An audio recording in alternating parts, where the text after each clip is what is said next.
High on the agenda for the PPPC regime is renegotiating the Exxon Mobil oil deal, which is said to be far below global standards.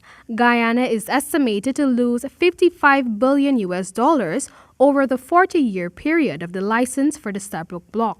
During the 7th afternoon sitting, Vice President Bharrat Jagdeo highlighted that increased local employment will be made paramount in the renegotiation deal. The oil companies run amok in terms of not employing Guyanese or spending money here. That will not happen. The PPP will change that. There will be legislation, not just a policy, but legislation to force oil companies to comply, to spend more money here, and to employ more Guyanese, because we have to share in the prosperity in this industry. Jagdeo, during his maiden presentation, also accused the previous government of hiring, I quote, cronies, families and friends, end of quote, during their tenure, rather than following the correct chain of line. He dubbed the APNU AFC of being anti-poor and anti-growth. Attorney General and Minister of Legal Affairs Anil Nandlal reiterated the Vice President's position. Mr. Speaker, they say that the budget doesn't provide for poor people, and the budget does not provide for the people of this country. Mr. Speaker, with the removal of taxes alone, from the time the Appropriation Act is passed, from the time those legislative measures are assented to, what will be unleashed in the pockets of the people of this country as disposable income from those measures alone is over $50 billion, Mr. Speaker.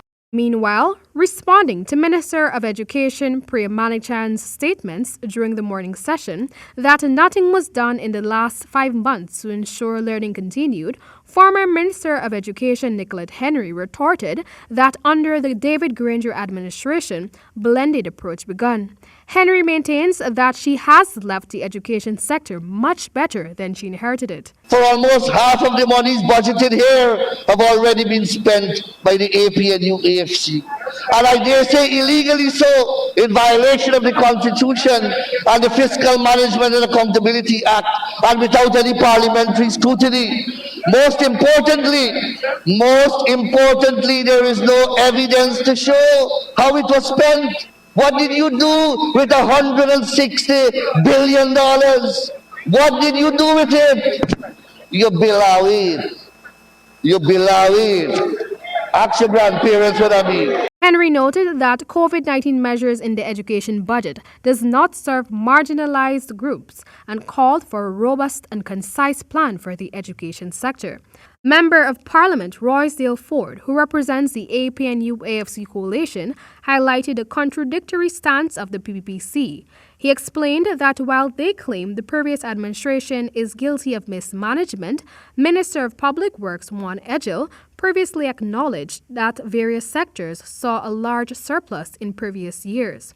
Ford stated that the impression the government wants to paint of the APNU AFC is dishonest, but iterated that their track record could speak for itself. That this PPPC outfit inherited a well-run, well-managed, functioning economy but they were nevertheless, Mr. Speaker, compelled to confess it on the pages of this budget. At paragraph 3.1, they acknowledge, Mr. Speaker, that the real GDP grew by 5.4%. That non-oil growth was pegged at 4.3%. They had to acknowledge it, Mr. Speaker. For the HGP Nightly News, Amel Griffith.